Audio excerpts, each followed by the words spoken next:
Allez, c'est salut bon. à tous et bienvenue sur InfoCatch. On est parti donc pour une nouvelle interview. Encore une fois, vous le savez, je crois que ça va être la semaine d'août, enfin le mois d'août plutôt, uniquement qu'avec des Québécois. C'est vraiment les mois d'août. Et aujourd'hui, je suis avec... alors, j'espère que je vais bien prononcer ton prénom parce que les pseudos, et c'est pas que à toi, c'est à tout le monde, donc ne t'inquiète pas. Donc c'est Matt... non, j'arriverai pas à ton nom. Je suis C'est désolé. Matt Sparkle. Ok, bah tu vois, non mais tu sais, moi l'anglais c'est très compliqué. Comment Pas de tu vas problème. et est-ce que tu peux te présenter pour les gens qui ne te connaissent pas? Et encore une fois, désolé d'avoir écorché ton prénom. Pas de problème. Donc, salut, moi c'est Matt Sparkle. Oui, je vis au Québec, mais en fait, je suis français de base. Je suis né en France dans le coin de Châlons-en-Champagne, donc proche de Reims. Ça fait 2 ans que je lutte, que je catch au Québec. Puis ça fait depuis 2016 que j'habite vraiment au Québec, ouais. Ouais, ça s'entend, t'as pas Ouais. l'accent québécois, un pur français. Donc, mais bon, on voit vraiment que tu es du côté du Québec. Question simple pour la première, la question classique. Comment tu découvres le catch, toi, pour les toutes premières fois? Est-ce que c'est un peu, tu vois, l'histoire de tout le monde à la télévision, à l'école? Est-ce qu'on te le fait découvrir? Comment ça se passe pour tes toutes premières fois?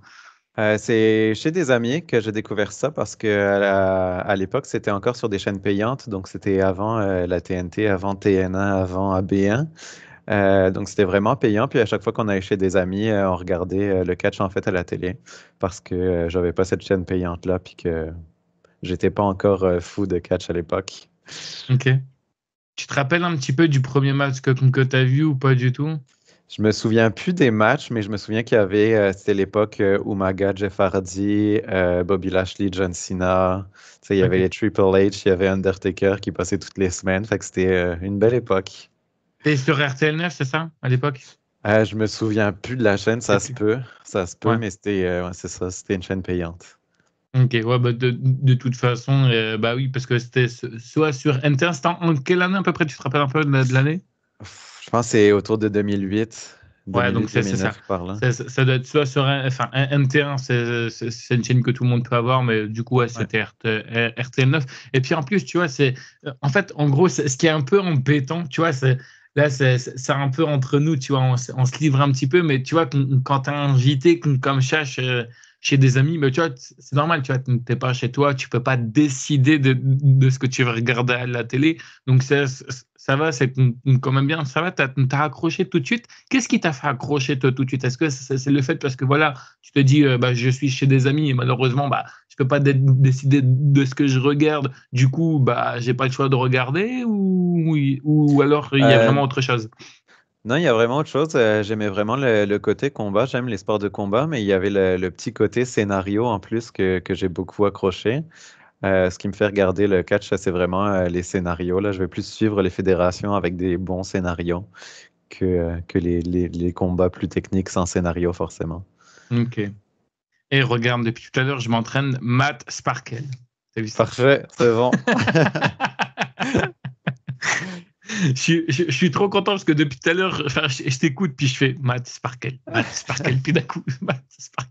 Bref, du coup, tu dirais que ça a été quoi, toi, cet élément déclencheur justement qui te fait découvrir enfin, le catch, donc justement en tant que simple fan dans un premier temps, puis ensuite qui te fait basculer en tant que catcheur. Et combien de temps, toi, ça t'a pris justement pour justement passer ce cap? Ben, c'est ça, quand j'étais en France, donc avant 2016, je regardais beaucoup sur NT1. Tu sais, j'étais abonné au magazine Planète Catch, je pense que c'est. Ouais, c'est ça. Puis, fait que j'ai reçu tous les magazines. Je suivais vraiment ça toutes les semaines. Puis, ben, plus vers le lycée, les études supérieures, j'avais moins de temps, fait que j'ai un peu décroché, mais en revenant, en arrivant au Québec, en fait, le catch était vraiment populaire. Donc là, je suis allé voir des shows de fédérations locales, donc la NSPW. Puis c'est là que j'ai vraiment accroché. Puis ils ont parlé en plus d'une académie, d'une école de catch, en fait. Donc je me suis inscrit, puis tout a découlé de là. Mais c'est vrai qu'en France, il y avait pas autant de shows. Fait que j'allais voir les WWE live, mais j'ai vu un show d'une fédération française, puis il n'y avait pas d'école de catch à part si tu allais à Paris ou des trucs comme ça. Oui. Donc, c'était pas dans mes plans de monter à Paris une fois par semaine. Tu savais, toi, qu'il y avait une école de catch à côté de chez toi ou pas du tout? C'était vraiment une découverte complète? À Québec, non, je savais pas. C'était vraiment après avoir vu le premier show que j'ai appris qu'il y avait une école de catch, là. Ok. Et ça va, contente de cette école de catch? Ah oui, vraiment content. Ouais, on a eu les meilleurs coachs. Là. C'est des catcheurs de la NSPW, qui est une des plus grosses fédérations, je pense, au Canada. Fait que, on est vraiment très bien entourés, ouais. Alors, ici, je pense que tu as dû le voir, je parle très peu de la vie privée, mais je voudrais juste qu'on parle un petit peu de ce choix d'avoir choisi le Québec. Est-ce que tu veux un peu nous en parler? Pourquoi ce déménagement? Pourquoi ce choix? Est-ce que tu peux nous parler un petit peu de ta vie ici au Québec? Ouais, bah déjà, c'était soit je devais trouver du travail parce que je travaille en événementiel et en communication, donc soit il fallait que je parte dans une grosse ville, soit, ben, en fait, je continuais mes études, puis c'est ça. Fait que, tu sais, j'avais déjà une licence, l'équivalent d'une licence, je voulais pas continuer mes études. Euh, Puis trouver du travail dans une grosse ville, ça me tentait pas de déménager à Paris. Sinon, après, c'était plus dans le reste de la France, mais les grandes villes françaises m'attiraient pas vraiment. Donc, je suis allé, j'avais déjà voyagé au Québec et c'est vraiment la mentalité des gens qui me plaît. Les paysages, tu sais, t'as des montagnes proches des grands lacs et tout ça. Fait que, un mix de tout ça, là, la mentalité, les paysages, les activités à faire. Ok. Moi, on m'a dit un petit peu, dans une interview malheureusement qui ne pourra pas être en ligne parce que on a eu des soucis de connexion, donc du coup, je me permets de lui voler sa phrase. Au moins, tu vois, je dis clairement que ça ne vient pas de moi. Moi, il m'a dit clairement que ça c'était en gros un peu le français, mais en mode États-Unis, tu vois, comme les États-Unis sont. C'est pas bien, tu confirmes toi que c'est un peu comme la France, mais à peu près aux États-Unis?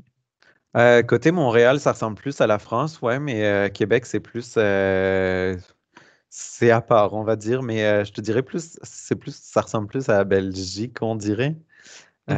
Plus le côté chaleureux, vraiment relax aussi. C'est moins de pression qu'en France, je trouve. Ok, c'était Teiji. Fou. Et je te dis, moi, avec les prénoms, donc Ouais. on le salue, l'interview on essaiera d'en refaire une prochainement. Et si tu nous regardes, salut à toi. Justement, c'était quoi la réaction de ta famille, justement, pour deux choses? Chose numéro une, c'est comment ont-ils réagi quand tu leur as dit, bah voilà, je vais me lancer dans le catch. Et comment ont-ils réagi également quand tu leur as dit que tu devais déménager au Québec? Est-ce qu'il y en a qui t'ont suivi dedans? Est-ce que ça a été compliqué pour certains parce que c'est peut-être pas forcément un choix facile? Comment ça s'est passé pour toi? Ben, je vais commencer par le déménagement. En fait, on est beaucoup, on est une famille qui voyage beaucoup. C'est sûr que ça a été dur pour eux que je quitte le nid familial puis aussi loin. Mais tu sais, ils m'ont soutenu dans tous mes choix, même pour le catch là. Ils savaient que j'aimais ça depuis des années. C'est sûr que ben, tu sais, ma mère a un peu plus peur que je me fasse mal, mais non, sinon ils me soutiennent dans mes choix. Ok. Bah, après, c'est un peu normal, hein. C'est une Ouais, ouais, maman et tout, donc ouais, exact. c'est c'est logique. Une maman protectrice?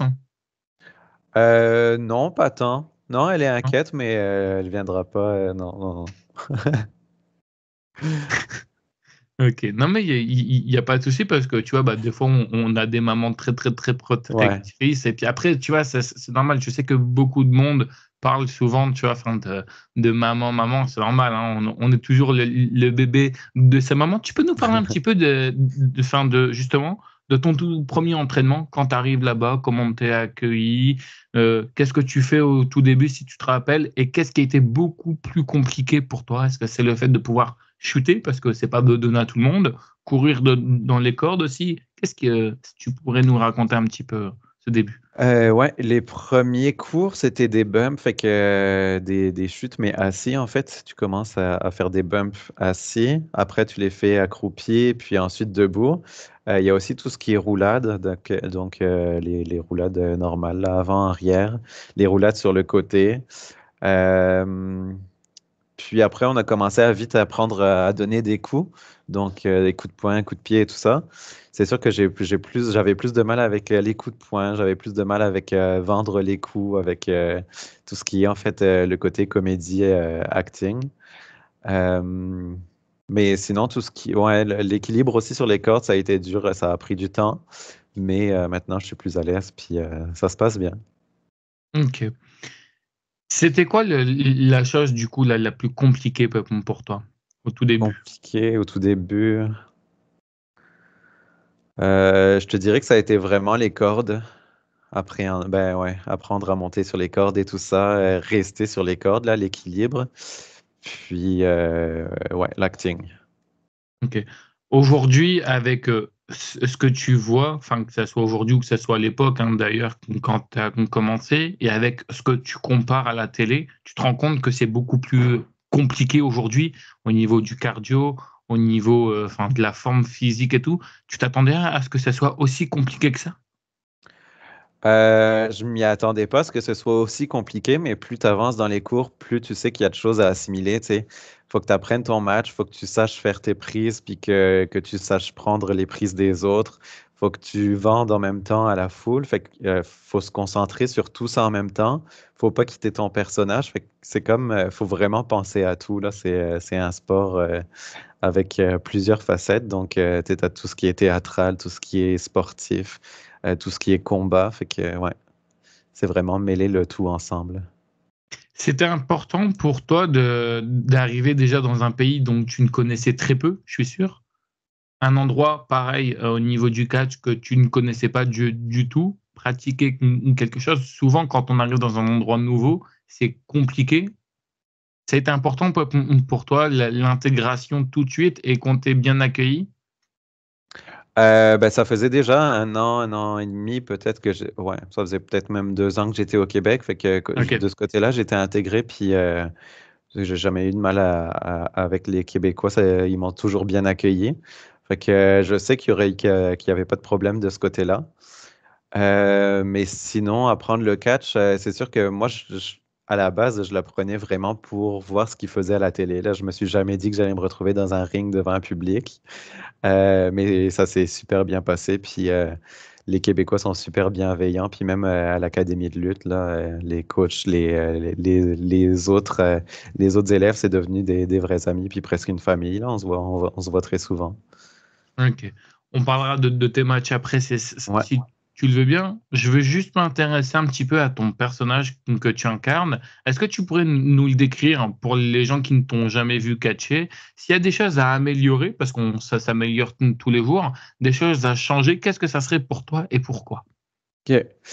Donc, mon personnage, Matthew Sparkle, c'est à la base, je voulais un personnage plutôt qui ramène le côté français, donc mes origines.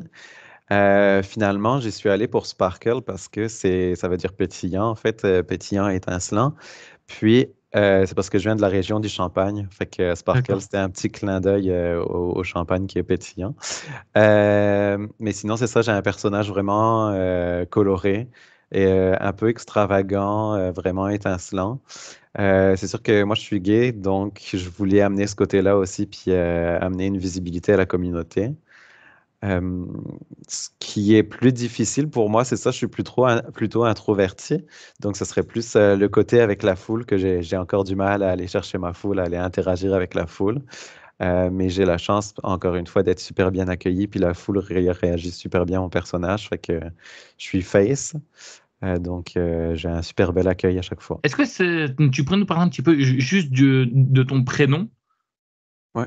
D'où vient un peu le prénom de ton personnage? Est-ce que c'était compliqué justement à se trouver un prénom, un personnage? Ouais, c'est ça. Je cherchais plutôt dans les prénoms français, donc francophone, avec un lien avec la France. Mais je trouvais que ça sonnait pas. On dirait que j'aimais pas comment ça sonnait. Donc là, je suis resté pour Math parce que je m'appelle Mathieu. Puis Sparkle, c'est ça, c'est vraiment le côté sparkling wine, en fait, le champagne et tout ça. Ok. Puis il y avait le côté des paillettes aussi. Je mets beaucoup de brillant, donc ça rappelait un peu tout ça. Mais quand j'ai trouvé ce nom-là, je pense que c'est celui qui a accroché tout de suite. Là. Il y avait plus d'hésitation. Ok, ça marche. Non, mais en tout cas, enfin, tu parles d'alcool. Moi, je connais rien du tout. Moi, je suis pas alcoolique, donc je connais rien. Attention, je dis pas que vous êtes alcoolique, mais en général, quand on s'inspire, on doit Ouais. quand même bien se connaître. Ben Euh, là, c'était plus un clin d'œil à ma région natale. ok, oui. Ouais. Oh, bah, tu vois, au moins, comme tu disais tout à l'heure, il y a une petite part de France à toi. C'était important pour toi aussi de mettre du français dans ton personnage. Ben, je pense que tu sais, ça fait partie de moi, donc forcément, quand je vais parler au micro, ça va s'entendre ou des choses comme ça. Donc, tout ce qui peut me servir à me démarquer, je vais m'en servir, en fait. Ouais. Ok. On va parler, comme j'ai dit tout à l'heure, de tes matchs, mais juste avant ça, j'aime bien être une petite souris, me balader un peu dans les coulisses, parce qu'on en parle très peu dans les coulisses. Ici, on en parle beaucoup, mais en général, on en parle très peu, et c'est là où il se passe toujours de très, très, très, très bonnes choses. Comment ça se passe en général? Tu vois, par exemple, toi, on va prendre un exemple. Allez, tiens, ton dernier show, par exemple, comment ça se passe un peu en général dans les coulisses? Est-ce que c'est plutôt une bonne ambiance? Est-ce que c'est une ambiance stressée? Parce que le fait d'être devant du public, on veut que rien ne soit, entre guillemets, botché, on veut que tout soit parfait. Comment c'est exactement l'ambiance dans les coulisses pour toi? L'ambiance est vraiment sympa, là. Tout le monde est de bonne humeur. Je pense pas qu'il y ait de stress. C'est sûr que tu sais, il y a les shows NSPW ou les spot shows, donc ça, c'est les shows où il y a plus de pros. Puis il y a les shows Gen Next ou les shows de l'académie où il y a plus d'élèves. Donc, Gen Next, Académie, il y a un peu plus de stress parce qu'il y en a que c'est leur premier match, en fait.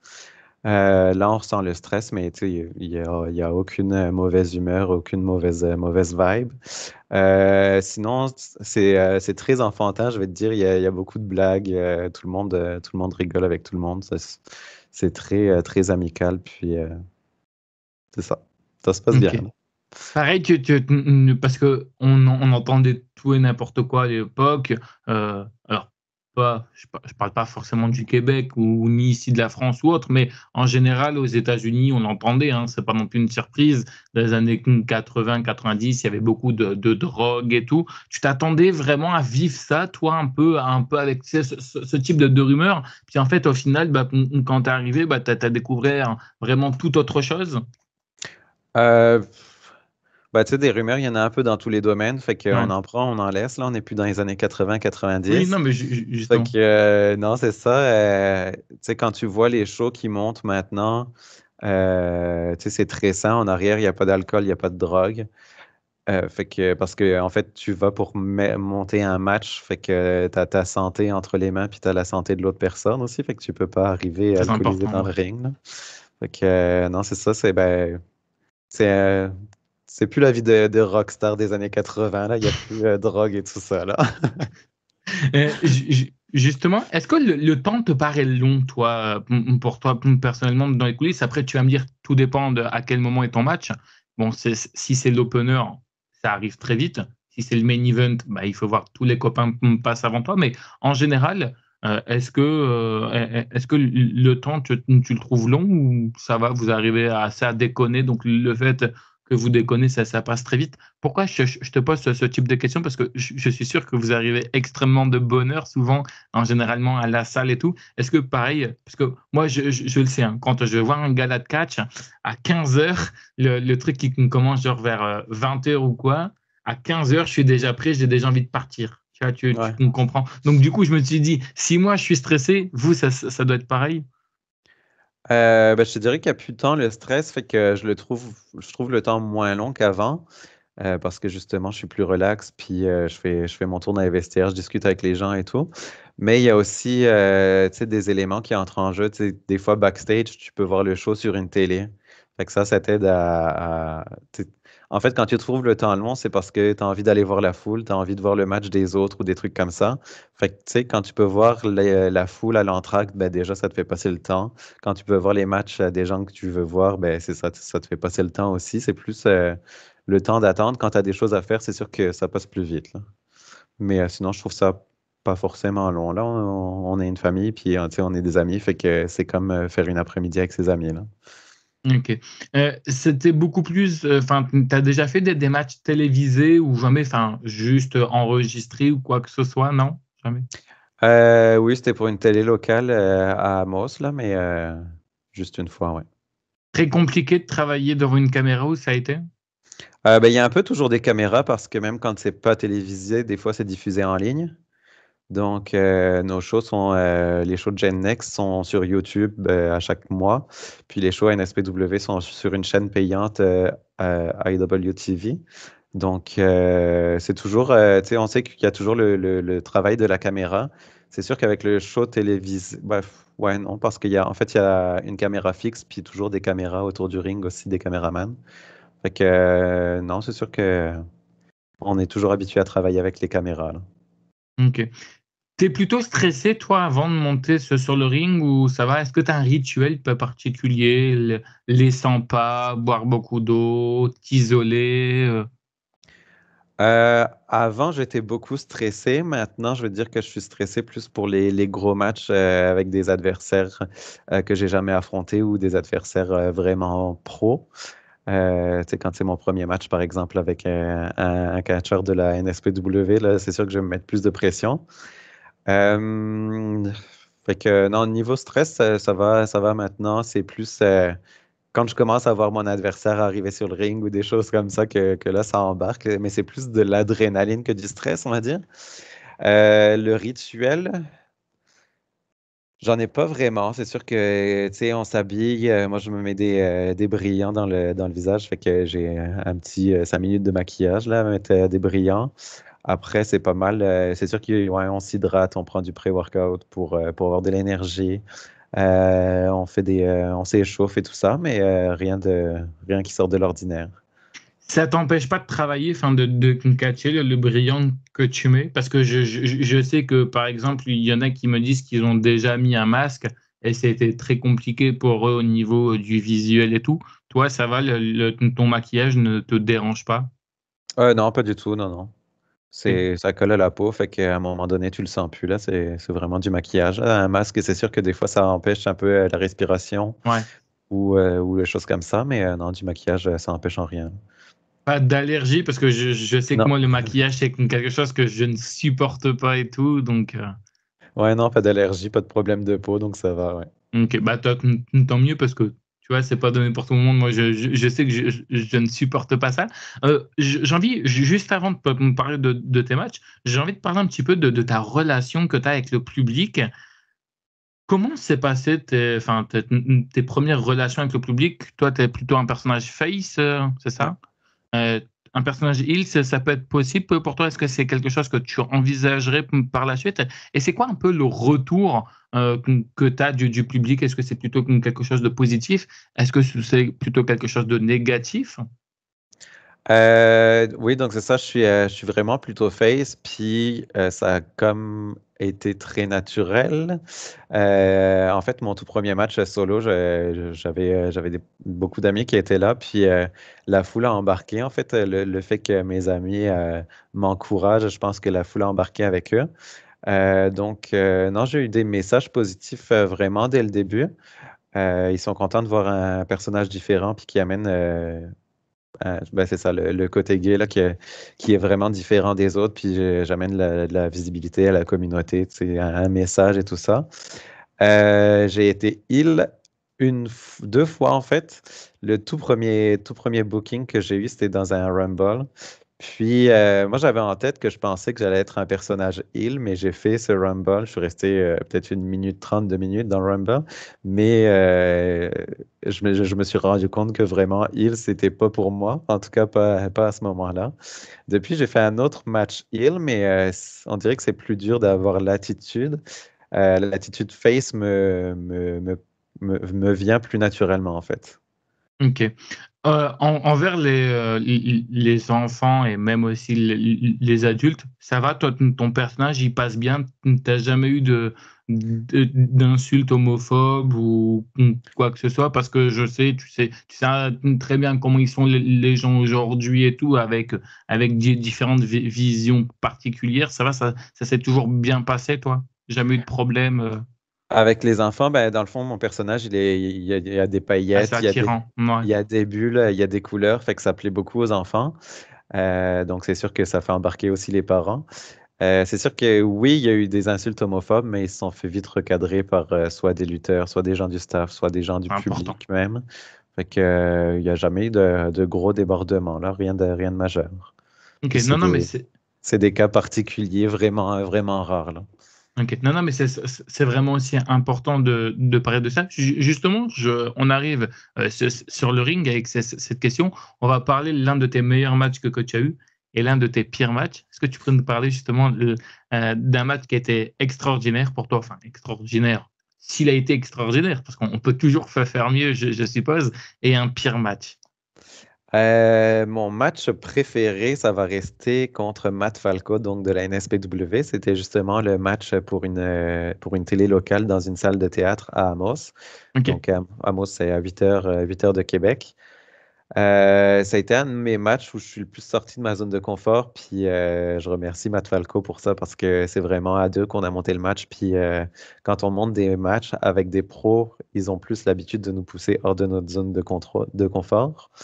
Donc, ouais, vraiment mon match préféré. J'ai eu plein de bons commentaires. La foule était vraiment réceptive aussi.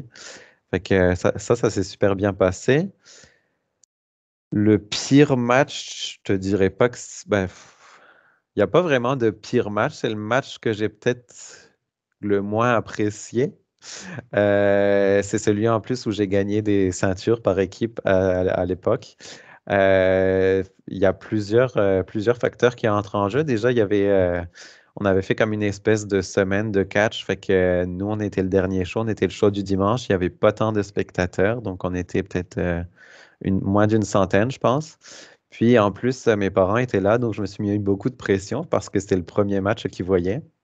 Je savais que c'était pour la ceinture et tout, mais il y a eu beaucoup de problèmes dans le match, des problèmes de mémoire ou de choses comme ça, là. Des prises qui sont moins bien rentrées que d'autres et tout ça.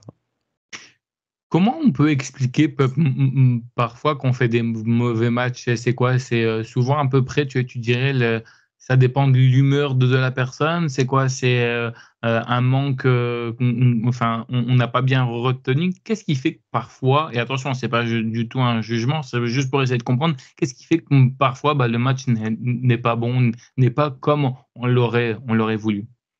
Ben, encore une fois, c'est plein de facteurs. Tu sais, tu as la mémoire, fait que tu planifies quelque chose, puis au final, ça se passe pas comme ça dans le ring. Tu t'en veux un peu, ça se voit, tu sais, la foule ne le remarque pas toujours, mais toi, tu sais ce qui était prévu, puis que c'est peut-être moins bien sorti que ce que tu avais prévu. Donc déjà ça. Ensuite, il y a l'impact.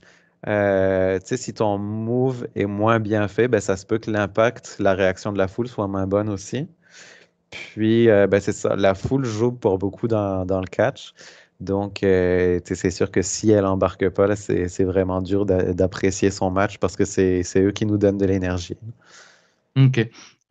C'est compliqué pour toi le kayfabe. Est-ce que par exemple, juste pendant la séance des autographes, hein, pendant la séance photo, est-ce que tu arrives toujours à rester dans ton personnage malgré les paillettes et tout, ou des fois ça t'arrive de sortir un petit peu de ton personnage? Et justement, une question que je pose souvent à beaucoup de personnes qui sont venues ici, hein, on peut le voir et tout.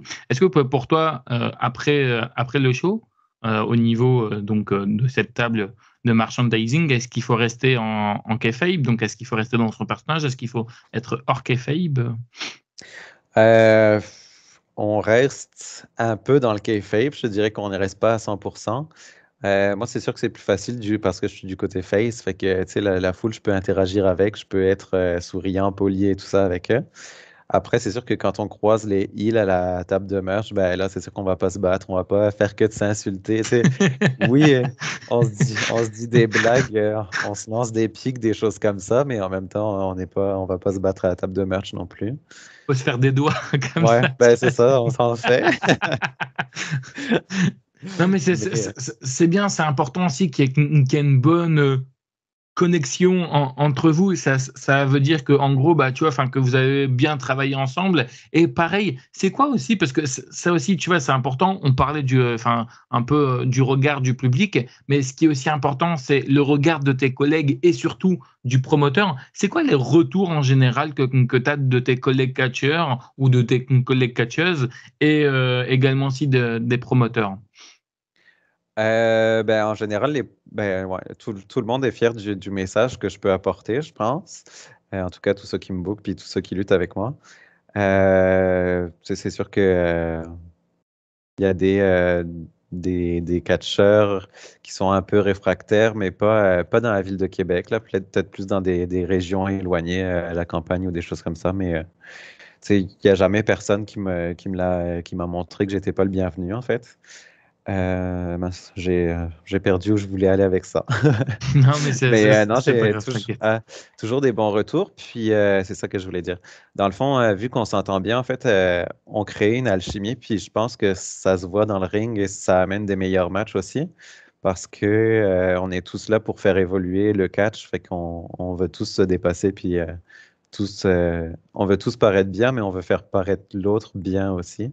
Fait que Ok. le fait qu'on se connaisse puis qu'il y ait une bonne alchimie, je pense que ça se ressent dans le ring aussi, ouais.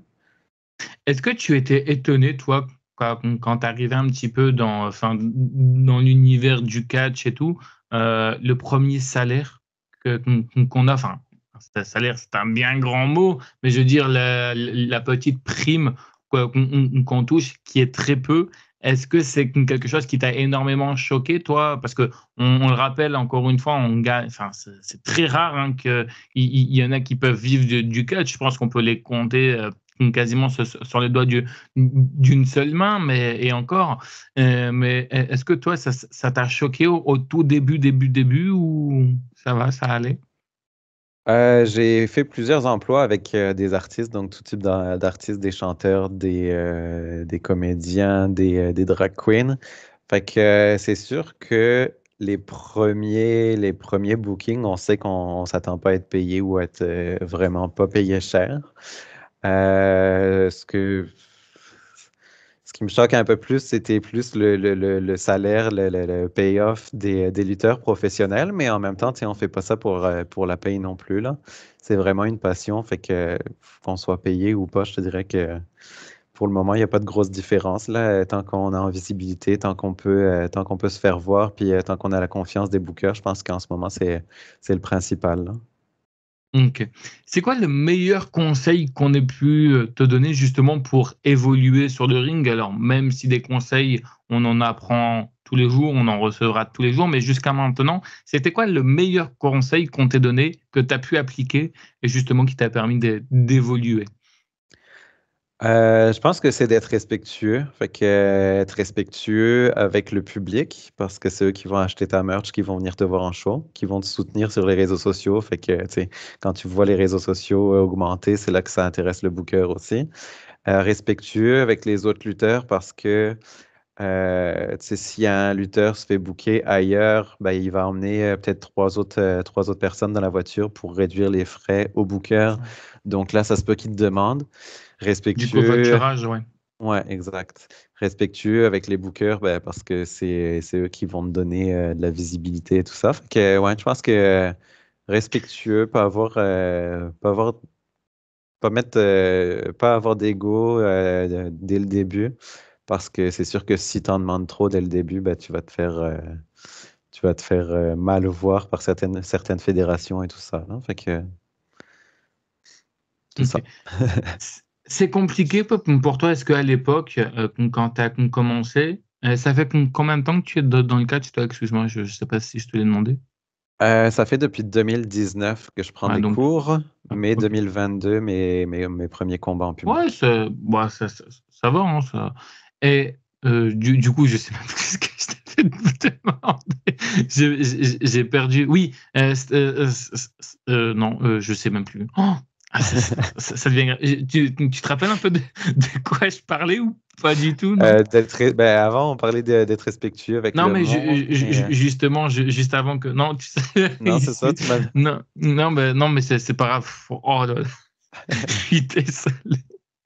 Tu vois, c'est ça, des fois, d'avoir des questions improvisées, elles te fusent à la tête, et puis des fois, Tu les perds, ouais. tu les perds. Oui, c'était ça que je voulais. C'est bon. Je te parlais donc de ton meilleur conseil et tout, Ouais. que tu nous as donné. Tu dirais que c'est quoi, toi, la chose qui a été le plus important pour toi à pouvoir être, tu vois, sur le ring? On dit toujours que, tu vois, sur le ring, il faut, tu vois, enfin, il faut, comment dire, il, il faut s'éclater sur le ring. Est-ce que ça aussi, ça fait partie de quelque chose qu'on t'ait dit ou pas du tout? Oui, ouais. Ben, en fait, tu sais, plus tu t'éclates toi, plus la foule va le ressentir, donc Ouais. plus elle va embarquer avec toi. Puis c'est sûr que ben, si tu t'éclates pas puis que tu mets ta santé en jeu, je pense qu'il y a un problème déjà. Fait que non, c'est sûr que la base première, c'est de s'amuser, là, vraiment, ouais. Ok. Comme J'ai dans re- tout sport, normalement, là.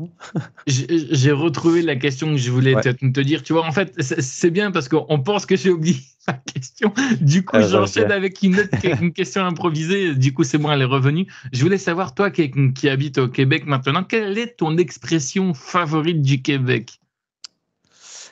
Euh, euh, euh, euh, euh, euh. Toutes les expressions sont drôles, en fait, parce que c'est très imagé. J'aime beaucoup les sacres québécois. Je, Si j'avais une expression. je sais que beaucoup de monde dit tabarnak. Ça Ouais, veut dire quoi exactement? ben, c'est un peu le putain. Ah, ok, Ouais. d'accord. Nous, on dit putain tout le temps en France. Ben, eux, c'est tabarnak tout le temps. Ok. Du coup, t'en as une ou pas du tout? Non, si t'en as J'en pas, ai c'est pas pas grave. une particulière qui me vient en tête. Non, j'en ai pas. Ok. Tu dirais que c'est quoi, toi, jusqu'à maintenant, le meilleur souvenir que tu gardes dans le catch? Dans le catch, on m'a laissé faire, justement, vu que je suis un catcheur gay, j'ai pu organiser un show de drag queen et de catch. Fait que Original. ouais, j'ai eu une association, à Fierté de Québec, qui a embarqué dans le projet. Donc, ils m'ont laissé faire ce show-là avec la NSPW qui a tout de suite embarqué aussi. Fait que, on avait 6 combats dans la soirée, puis on avait quatre numéros de drag queen. On a fait 500 à 600 personnes, donc on a rempli la salle en fait. Puis ça a été une des plus belles soirées là. Tout le monde était super bien content de cette soirée. Puis j'ai encore des commentaires. Vu qu'on était complet, on l'a même mise en ligne cette soirée-là. Puis tu sais, à travers YouTube, j'ai encore des commentaires de gens qui voient le show et tout ça. Fait que je pense que c'est une de mes plus belles réalisations, puis un de mes plus beaux souvenirs. Puis j'ai déjà hâte à la deuxième édition, là. Et ça a gêné personne qui avait des drag queens. Je vais y arriver, excuse-moi. Ben, il y a les fans de lutte qui voulaient découvrir les drag queens qui sont venus. C'est sûr que ceux que ça Ok. dérange, ils sont pas venus, et tant mieux. Ouais, Puis c'est surtout, on a eu un public vraiment plus de la communauté LGBT, fait qu'on leur a fait découvrir la lutte à eux. Puis, ben, je te dirais que depuis que j'ai commencé, je vois de plus en plus de gens de la communauté dans le public aussi en général. Fait que ça fait vraiment plaisir à voir, là. ouais, c'est important. C'est ultra important. Et c'est bien comme ça, vous avez des structures qui permettent également aussi de vous exprimer. Et apparemment, les drag queens, je ne sais pas si tu as vu, ça fonctionne très bien parce qu'un incroyable talent, enfin, en tout cas, le dernier incroyable talent, il y en a une, elle s'appelait Chantal. Et elle était jusqu'en quasiment quart ou demi-finale, je ne sais plus très, très bien. Mais en tout cas, ça fonctionne parfaitement. Donc, comme quoi, hein, le drag queen, c'est également aussi un talent. Jusqu'à maintenant, qu'est-ce que tu dirais que le catch t'a apporté? Euh, je pense que je m'épanouis beaucoup dans le catch.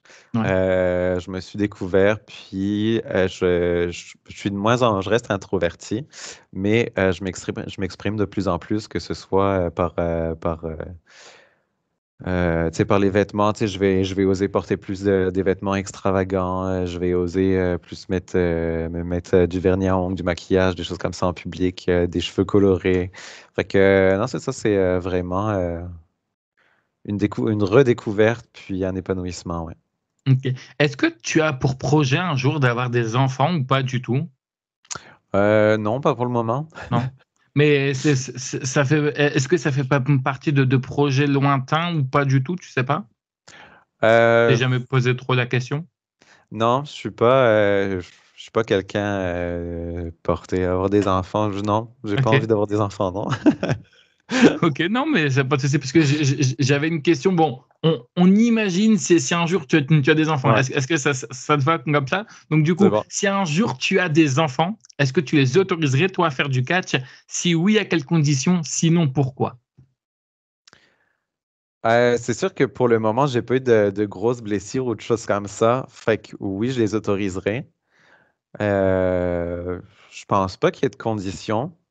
Tant que eux, ils s'amusent, puis tant que c'est leur choix, leur passion, ça sera un gros oui. Maintenant, je sais qu'il y a des parents des parents catcheurs qui ont eu des blessures, puis que justement, ils veulent pas que leur enfant fasse du catch parce que Ils ont peur, ouais. ouais, leur blessure leur a gâché, pas gâché la vie là, mais gâché une période de leur vie, fait que ça leur fait peur. C'est sûr que c'est Ah, à prendre avec des pincettes aussi là, parce que le catch est de plus en plus safe, on va dire. On prend moins de risques. Ben, tu sais, il y a des prises qui sont bannies, tu sais, les pipe drivers ou des choses comme ça. C'est, c'est de plus en... Puis on a le droit de refuser des prises aussi, fait que, tu sais, c'est vraiment plus safe qu'avant. ok, bah Avant, tu vois, c'était... regarde, je ne savais même pas du tout qu'on avait le droit de refuser des prix. Tu vois, au moins, tu viens de m'apprendre quelque chose que je ne savais pas du tout. Ben, si t'es pas à l'aise de prendre une prise, vaut mieux que tu dises non plutôt que tu te blesses, ben, que tu la prennes mal puis que tu te blesses. Fait que, tu D'accord. sais, c'est sûr que si tu refuses 90% des Oui, prises d'un c'est sûr, catcheur, ça sert à rien que ouais, t'aies non, dans le c'est ring, ça. mais juste par rapport à ça, le fait, parce que je me pose beaucoup de questions, hein, tu sais, moi, c'est pour ça que j'invite beaucoup de monde, parce Ouais. que je me pose des milliards de questions, mais tu vois, le fait, comme ça, par exemple, tu vois, enfin, de refuser une prise, comment fait la personne, enfin, donc, du coup, ton adversaire, si la prise que tu refuses est sa prise de finition? Est-ce qu'il doit la modifier dans ces cas-là? C'est sûr qu'une prise de finition, j'ai jamais eu à en refuser.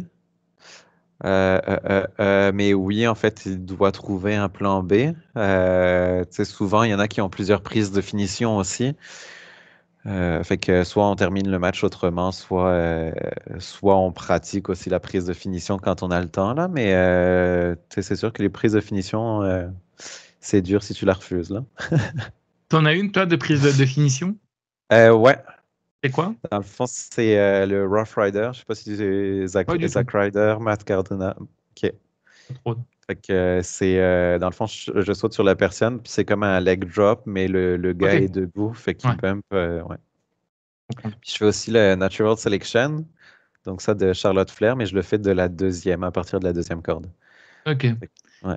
Et ça va quand tu sautes comme ça enfin, de la deuxième corde, parce que je crois que chez Charlotte, c'est de la troisième qu'elle le fait, hein, si j'ai Non, pas elle de le fait conneries. du sol. Elle le fait du Oui, sol oui, oui, directement. elle le fait du sol. Ça va quand tu sautes comme ça, parce qu'on sait qu'un ring, c'est quand même déjà bien haut. Alors, tu imagines une première corde, laisse tomber, une deuxième corde, c'est pas la peine, une troisième corde, c'est vraiment extrêmement haut. Quand tu choques, enfin, quand tu chutes, pardon, tu dirais que le choc est beaucoup plus important. Non, le ring amortit quand même bien la chute. T'as aussi l'autre catcheur qui fait en sorte d'amortir la chute, fait que tu sais, Ok. il t'attrape ou des choses comme ça. Après, ben, tu sais, je suis casse-cou, mais je ferai pas des flips ou des choses comme ça. Fait que, tu sais, je fais pas de 450 ni rien, mais ça me dérange pas de sauter de la troisième, là, même si c'est dans le vide ou des choses comme ça. Moi, j'aime ça, là. Ok. Et Mais, ouais. est-ce que les matchs à stipulation, c'est pour toi, par exemple, les matchs hardcore? Est-ce que Ouais. t'aimerais bien un jour tester, tu vois, des matchs de chaises, de punaises, après, pas non plus un peu comme font la XPW, parce que alors là-bas, c'est plutôt un film d'horreur, une boucherie, plutôt que des matchs hardcore. Mais est-ce que ça c'est vraiment quelque chose qui pourrait te plaire un jour ou pas du tout? Oui, ça m'intéresse vraiment. J'aimerais ça participer à un match, peu importe la stipulation. Ce qui m'intéresse, moi, c'est vraiment les néons. Tu sais, il y a les bouts de verre, les trucs comme ça m'intéresse moins. Un, Je sais qu'il un- y a des un fédérations qui peu fou utilisent. Ouais. dans la tête, alors, du coup. Il y a des gens qui utilisent des lumières néons là, pour se frapper, puis tu te retrouves avec des bouts de verre dans le corps à la fin. Fait que ça m'intéresse pas du tout. Les punaises, oui, à condition que ce soit bien utilisé, là, puis qu'il n'y en Oui. ait pas pendant tout le match. Mais non, ça m'intéresse. C'est quelque chose qui m'intéresse, ouais. Ok, ouais, toi, tu voudrais découvrir un petit peu pas Ouais, mal de choses et tu ne veux pas non plus rester au stade basique, quoi. C'est ça? exact. Ouais, totalement. Toutes les stipulations sont les bienvenues, là. Ok. Est-ce que ça t'est déjà arrivé de faire un burn-out pour le catch ou pas du tout? Il y a des périodes plus compliquées que d'autres, là. En général, le mois de mai, que ce soit avec ma job à côté, ben, avec mon emploi à côté ou avec la lutte, c'est très occupé. Fait que, tu sais, j'avais des événements à organiser du côté de mon travail. Puis j'avais, au mois de mai, je pense qu'on a eu 5 à 6 shows. Fait que, pas burn-out, mais dans le sens que c'est épuisant parce que tu te reposes pas les week-ends, puis t'as hâte d'arriver à la fin, là. Ben, pas que t'as hâte d'arriver à la fin parce que les shows du mois de mai étaient vraiment excellents, mais tu sens que si ça avait été à un autre mois, tu aurais peut-être pu donner encore plus d'énergie à ce show-là, mais non, pas encore au point d'être en burn-out. C'est des rythmes compliqués à tenir. Tu arrives quand même à avoir une vie personnelle ou des fois c'est un peu compliqué. Tu arrives à avoir un petit ami, par exemple? En ce moment, je cherche pas vraiment à avoir un petit ami. C'est plus du côté de mes amis que tu sais, je vais avoir moins de temps pour les voir parce que mes week-ends, en fait, j'ai un show le vendredi, un show le samedi, des fois un show le dimanche. Fait que c'est sûr que j'ai Ouais, pas le temps de les c'est voir. compliqué, c'est sûr. La semaine, c'est sûr que je continue de m'entraîner. Tu sais, je vais au sport pour rester en forme et tout ça. Donc, tu sais, après le travail, tu perds pas de temps, tu vas à la salle de sport. Fait que, tu sais, c'est sûr que c'est un rythme effréné, là, mais il y a des lutteurs, il y a des catcheurs qui arrivent très bien à trouver le temps, là. Faut le vouloir. Quand tu le veux, tu peux, là. Pas trop compliqué, justement, de faire une semaine comme ça de boulot, des semaines intenses, aller justement après à la salle de sport, puis rentrer chez toi, puis le lendemain, avoir peut-être un gala de catch ou quoi. Je pense que les vendredis, ça doit être quelque chose de terrible parce que tu fais, enfin, tu vois, t'arrives à la fin de la semaine. Si tu vas également aussi au sport, bah justement, donc tu vas encore une fois te redonner. Puis ensuite, bah, au soir, tu vas dormir. Puis le lendemain, bah, ça y est, tu as un show de catch. Ça va, c'est des rythmes que tu arrives à suivre ou parfois que c'est un peu compliqué? J'arrive à suivre du côté du catch parce que ben, c'est une passion, fait que c'est ça qui te motive puis Ouais. qui te donne de l'essence pour vivre. Le sport, pareil, ça t'aère la tête, donc ça te fait changer. Je pense que le plus problématique, c'est au niveau du travail parce que c'est pas forcément là que la passion est la plus grosse puis que c'est ce qui prend le plus de temps dans la semaine. Fait que il y a des fois que c'est plus dur au travail, mais pas le choix là. Faut avoir de l'argent pour le catch, justement, donc on Ouais, continue. c'est pas évident, je me doute. Et justement, enfin, ton patron est au courant que tu fais du catch et tes collègues de travail également, ou vraiment pas du tout, ou c'est quelque chose que vous échangez comme ça? Ouais, mon employeur est au courant, puis ils ont déjà partagé certaines de mes entrevues. Ils ont déjà, parce que la plupart de mes collègues sont à Montréal, fait que c'est 3 heures de route à peu près. Ils ont déjà organisé du covoiturage, des trucs comme ça pour venir me voir catcher à Québec et tout ça. Puis non, ben, ils m'encouragent aussi là-dedans. Fait que, ouais, Des bons collègues? ouais, vraiment des bons collègues. Pareil, il y en a plusieurs qui sont devenus mes amis au fil des années, là. Puis il y a pas de. Oui, il y a des préjugés envers la lutte, mais il n'y en a pas autant qu'en France, je te dirais. Tu sais, c'est pas vu comme. C'est ça. C'est vraiment comme. C'est de plus en plus mis de l'avant comme un sport spectacle. Bien Puis sûr. il y a je sais pas comment, un metteur en scène, en tout cas quelqu'un qui possède un théâtre à Québec, qui est en train de populariser ça aussi pour les foules qui ont moins l'habitude d'aller voir de la lutte, là, du catch, ouais. Ok. Et je voulais également aussi savoir, est-ce que c'est compliqué de se créer un CV dans le catch ou pas du tout? Est-ce que toi, par exemple, si demain tu veux, je sais pas moi, contacter une autre école du côté du Québec, mais qui ne te connaissent pas et qui a très peu de matchs de toi sur YouTube, est-ce que c'est compliqué justement également pour les gens qui nous regardent et justement qui veulent se lancer dans le catch? Est-ce que c'est compliqué de se créer un CV? Avec la NSPW, on a de la chance parce que c'est un gros nom au Québec. Donc, quand tu commences à lutter à NSPW, ça t'ouvre pas mal de portes. Puis, ils ont C'est un peu justement. comme, excuse-moi, c'est un peu comme l'APC en France qui est Ouais, le gros truc. Ok. ouais. Ouais, donc c'est ça, tu sais, c'est sûr que c'est un des plus gros noms, ça ouvre plus facilement des portes, puis ils ont des partenaires dans plusieurs régions du Québec. Euh, Après, ça dépend de ton personnage. Tu sais, les filles, on voit de plus en plus de catcheuses, fait que c'est vraiment cool, puis il y a de plus en plus de fédérations qui se mettent à en bouquet. Mais vu qu'il n'y a pas beaucoup de catcheuses et on manque encore de catcheuses, ben elles ont plus facilement, ben, peut-être pas plus facilement, mais elles vont aller lutter plus ailleurs aussi parce que justement, ben, les filles se font rares. Euh, Dommage. ouais, J'ai ouais, eu une parce qu'on a discussion avec Azael, je ne sais pas si tu as vu Azel. un peu mon interview, et c'est ce que je disais, c'est complètement dommage qu'il n'y a pas une explosion des femmes. Et d'ailleurs, hein, si vous êtes une femme et puis que vous voulez vous lancer dans le catch, allez-y, hein. Comme ça, au moins, ça peut donner du renouveau. Excuse-moi, je t'ai coupé, vas-y, je te Ouais, laisse. ben, peut-être pas en train d'exploser, mais c'est en train d'évoluer au Québec. Là, il y a même une école de catch 100% féminine qui est née proche de Montréal. On voit de plus en plus de talents féminins mis de l'avant dans les fédérations, même Important. à NSPW ou dans les autres fédérations.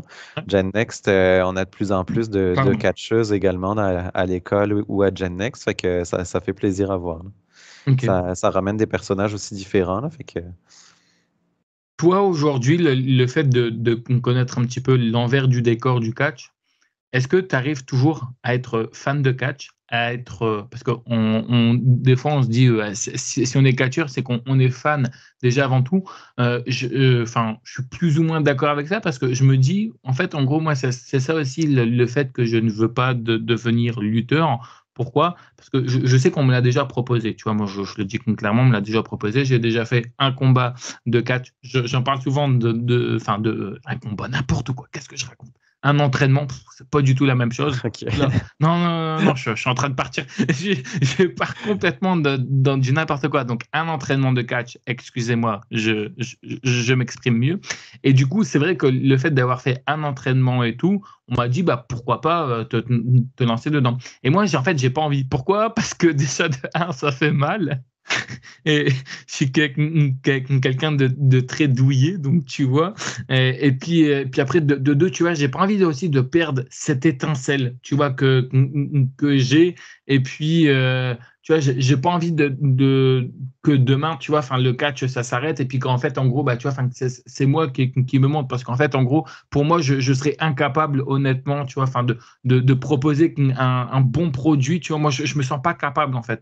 Je ne sens Ouais. pas capable de monter sur un ring. Et puis, pour moi, j'ai envie toujours, même si je sais que beaucoup de monde, tu vois, me le disent clairement, hein, il y a plus trop cette magie et tout.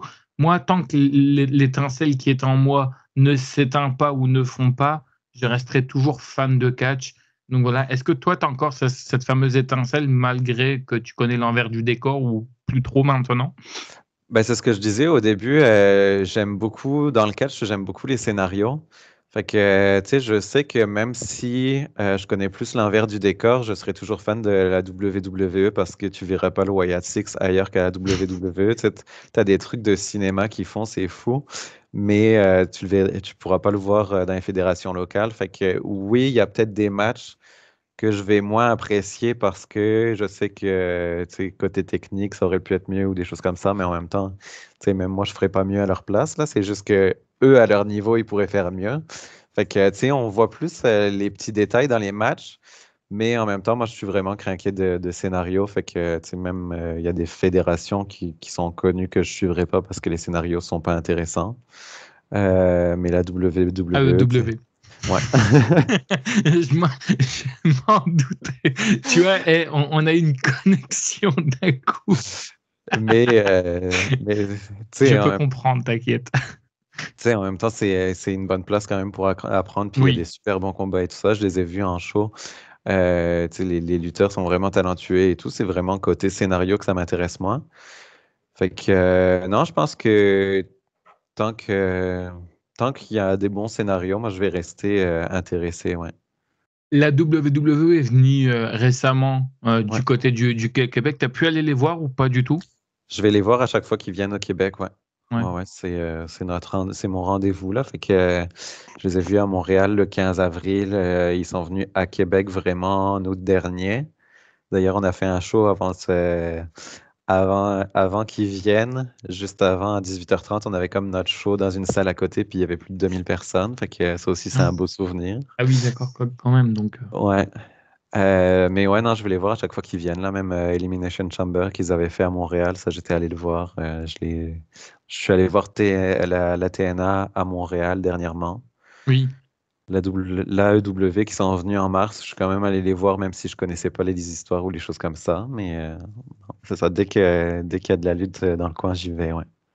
Ok. Et du coup, la W, ça t'a quand même plu ou... Faudrait. Non, mais en vrai, il y a l'ambiance qui fait pour beaucoup. Là, quand t'as la moitié, trois quarts de la salle qui est vide, t'embarques moins dedans. Fait que, tu sais, Ouais. s'ils avaient réservé une salle aussi grosse que la TNA, l'ambiance aurait été meilleure parce qu'on aurait été les uns Ok. sur les autres. Ça aurait été Ouais. plus une grosse ambiance, je te dirais. Euh, c'est ça.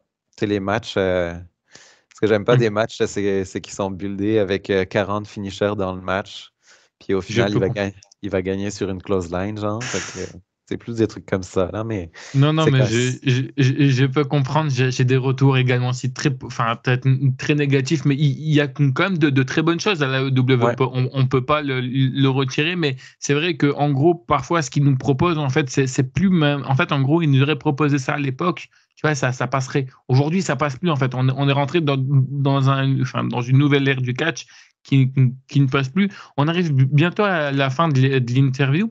Je voulais savoir si jamais je te demandais un match qui t'a le plus marqué que tu as vu toi-même et un match qui t'a le plus déçu, alors ça peut être à la W ou alors ça peut être dans une autre structure, et un match qui t'a le plus marqué, ça serait quoi pour toi? celui qui m'a le plus marqué, c'était dans un WWE live à Strasbourg. C'était Jeff Hardy contre Matt Hardy en TLC. D'accord. Dans un Parce live que, event, ils ont fait un TLC match? ouais, ouais, D'accord, bah, tu vois, ouais, je suis étonné. dans les lives, les main events sont souvent des matchs de table ou des matchs avec des stipulations, des matchs qu'ils peuvent pas faire à la télé parce que c'est soit trop violent ou des trucs comme ça. Mais ouais, parce que ben, j'ai toujours été fan de leur team puis de leur rivalité, en fait. Fait que Matt Hardy, Jeff Hardy, toujours aimé ça. Un match qui m'a plus déçu.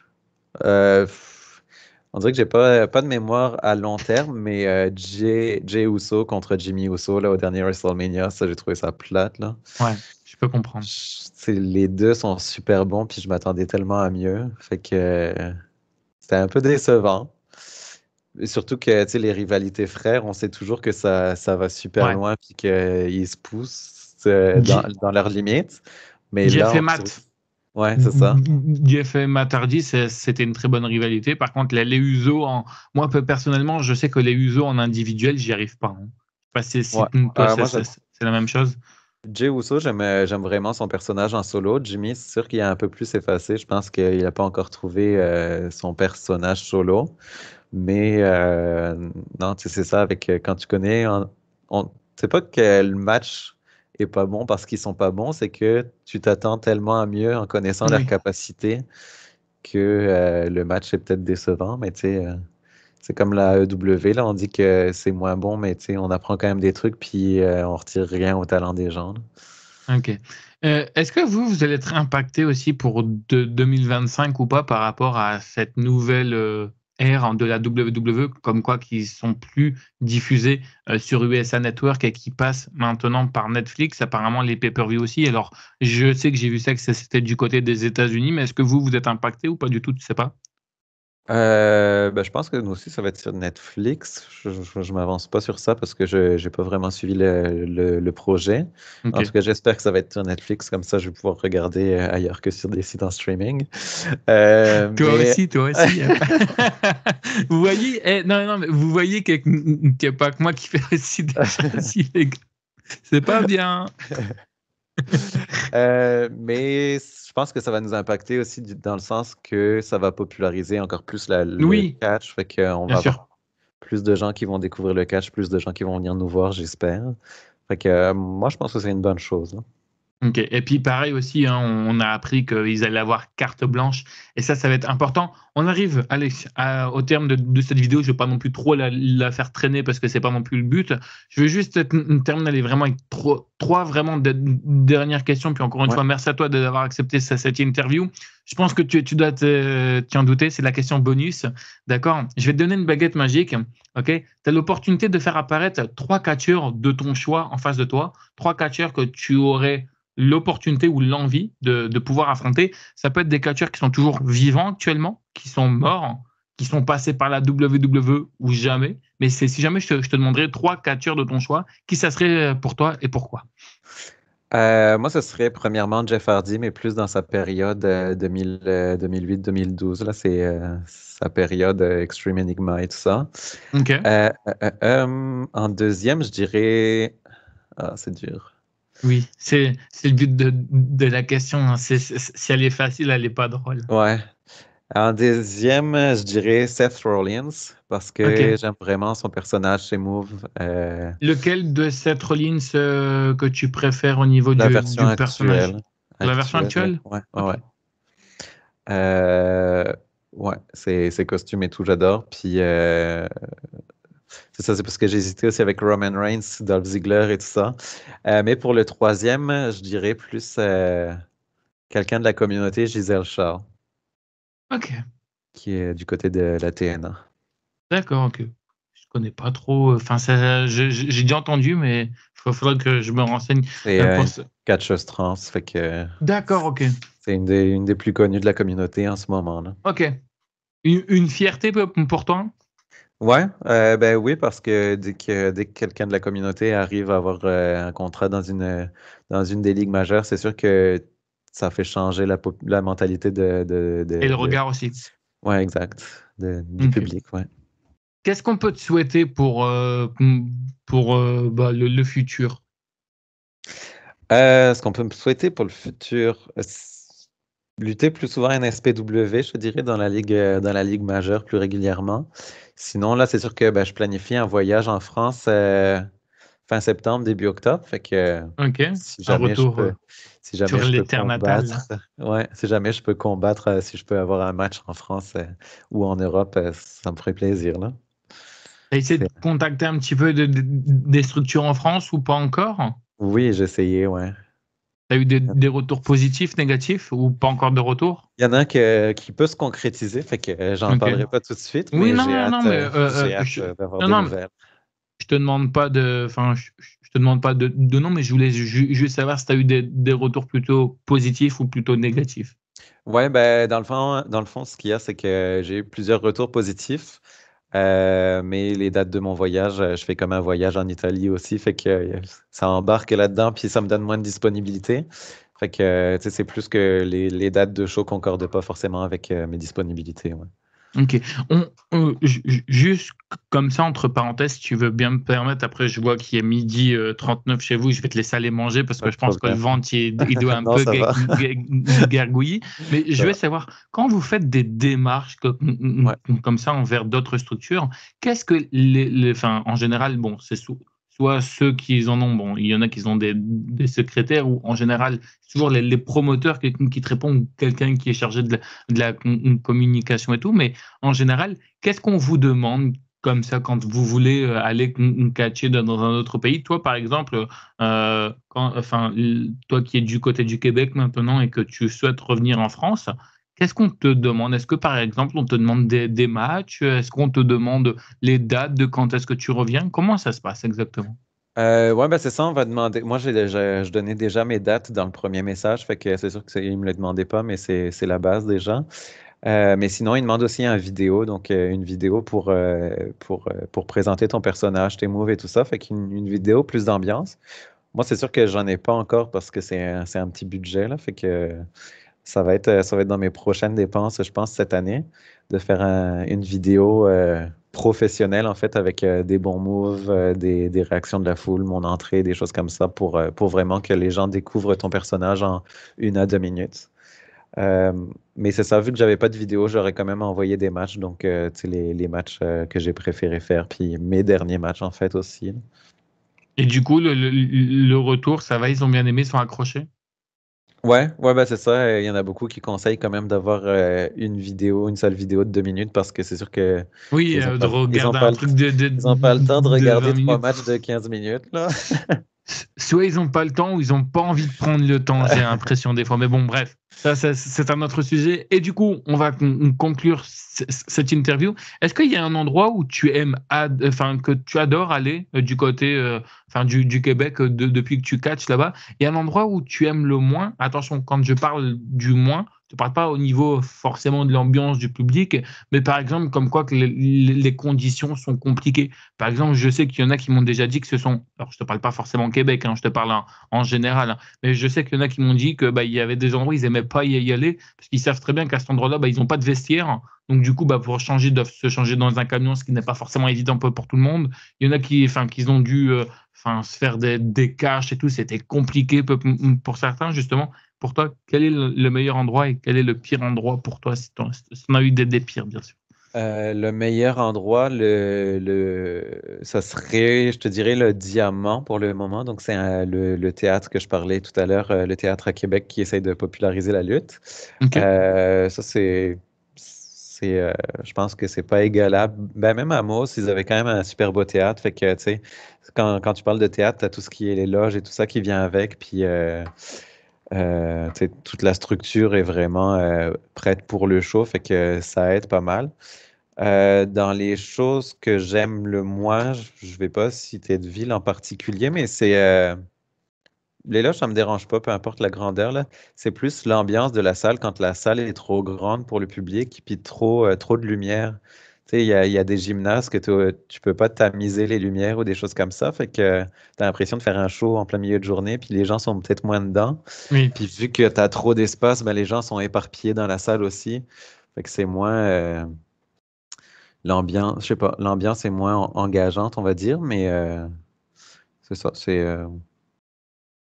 pas mal ce que j'aime le moins dans les salles qui sont des gymnases, là, mais il- quand le gymnase est rempli, ça va super bien aussi, là. Je peux comprendre. Je te remercie beaucoup, en tout Merci à cas, toi. pour cette interview. Je vais te laisser de la conclure avec ce que tu veux, promo, réseaux sociaux. Si tu veux passer un message à la France t'écoute. En, Exact. en tout cas, merci énormément à toi et c'était un réel plaisir. Ben, merci. Vous pouvez me suivre sur les réseaux sociaux, donc Instagram et Facebook. C'est The Matt Sparkle, TheMattSparkle. Je mettrai dans la description, ce sera beaucoup plus simple. Parfait.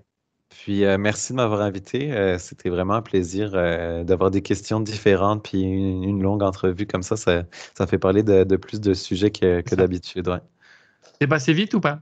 ouais, ouais, c'est passé vraiment vite, ouais. Ouais, voilà. Je vais le laisser aller manger parce que chez nous, il va être 19h, donc c'est pareil, hein, on va aller manger aussi. Mais lui, il va entamer son après-midi. Bon Donc après-midi, ouais. voilà, c'est ça. Nous, c'est la soirée, eux, c'est l'après-midi. Enfin bref, c'est ce qu'on appelle le décalage horaire. Merci infiniment à toi. Merci à tous de nous avoir écoutés. Puis bah, quant à moi, je vous dis à plus tard. Bye tout le monde. Salut à toi. Ciao.